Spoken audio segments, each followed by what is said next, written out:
আসসালামু আলাইকুম, আজকে সবাই ভালো আছেন। এই হচ্ছে সন্ধ্যার সময় সৌদি আরব। এখন আজকে প্রচণ্ড পরিমাণ গরম গিয়েছে, যাচ্ছে রুমে খাওয়া দাওয়া করে। এখন পরে প্রচণ্ড গরম, 45 ডিগ্রি 40 ডিগ্রি তাপমাত্রা গিয়েছে। 40 আমরা যা বলার মতন বাইরে। সো একটা বড়ই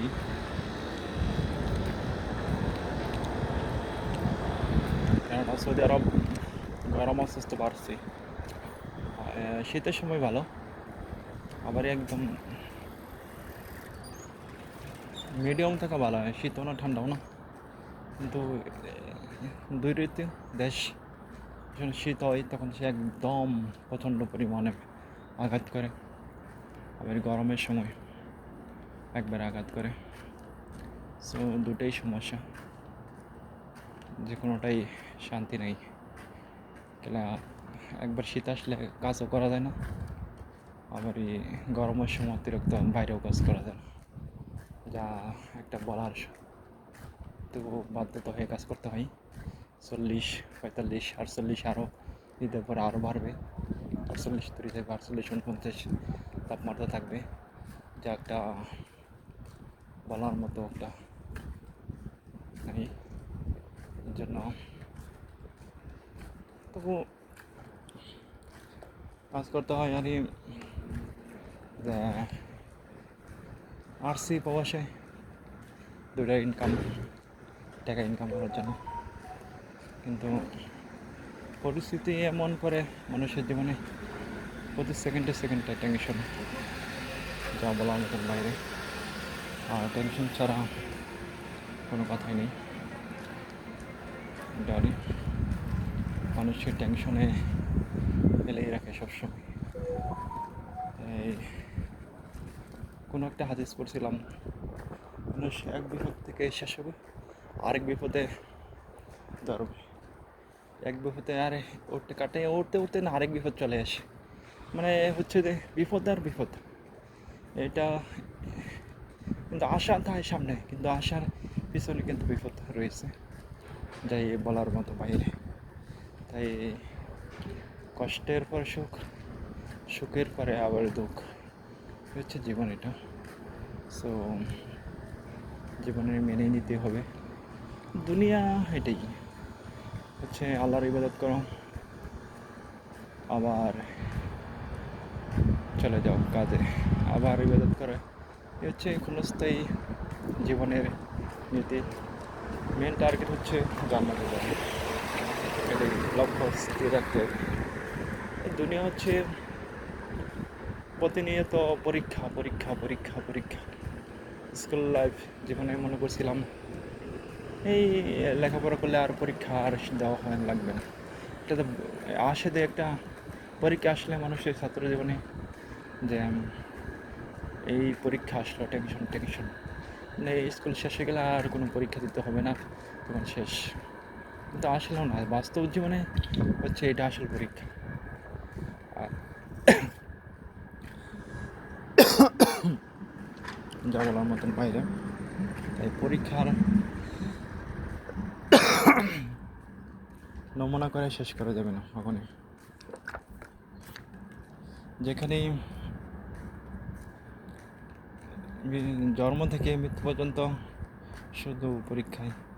এই কাজ, এই পেশা, এই সংসার, মানে হচ্ছে যে একটা কি দুনিয়া, কি কিসের মধ্যে পড়ে রয়েছে, লোভ লালসের মধ্যে পড়েছে। মনে হয় এইটা হয়ে গেলে মনে হয় আজকে যদি আমার তার মিলিয়ন টাকা থাকে, মনে হচ্ছে যে এটাই সুখ হয়ে যাবে। আসলে এই দুনিয়ার সুখ এটা না। দুনিয়ার সুখ হচ্ছে যে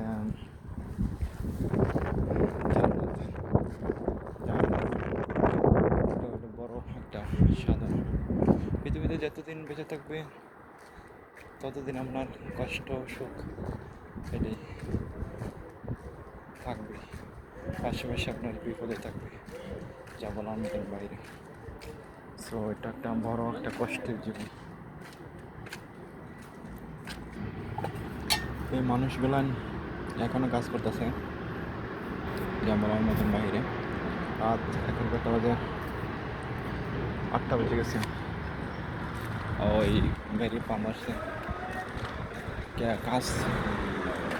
এটা আমার কি জিন্দগি যতদিন বেঁচে থাকতে হবে ততদিন কাজ কোনো দিন শেষ হবে না, এটা বড় কথা। সো এরকম বড় একটা নমুনা পৃথিবীতে জামালার মতন বাইরে।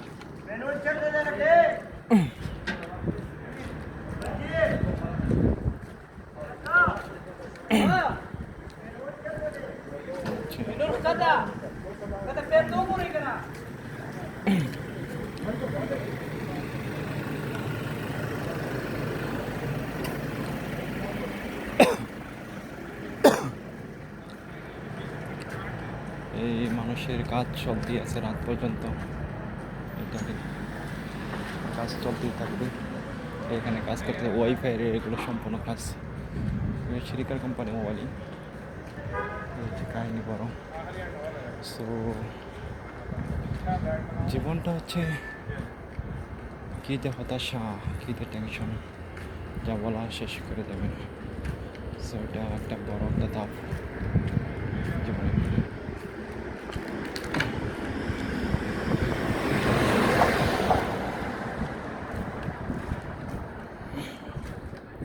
তাই যত পারি আমরা ইবাদতই করে যে আল্লাহ কি রাখছি, এত জান্নাত না জাহান্নাম। এটাই যে আমরা যে আমল করি সে পরিমাণ তো আল্লাহ এটা কিছুই আল্লাহর কাছে এটা তো ফিরেও তাকাবে না। যদি বলে যে আল্লাহ তোর আমল, তোর ইবাদত, তোর কথা, তোর হদা, তোর কিছুই আমার কাছে ভালো লাগে নেই, তোরটা তুই নিয়ে যা, সেখানেই তো এক দাগ খাই জাহান্নামে পেতে।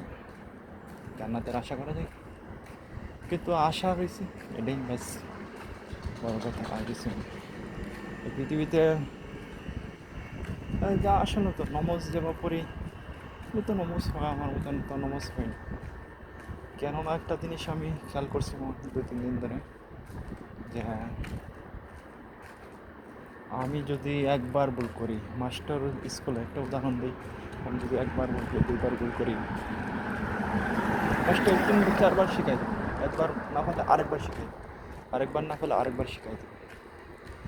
কিন্তু যখন আমি বারবার পারবো না তখন মাস্টার একটা থাপ্পড় মারবে, ঠিক আছে?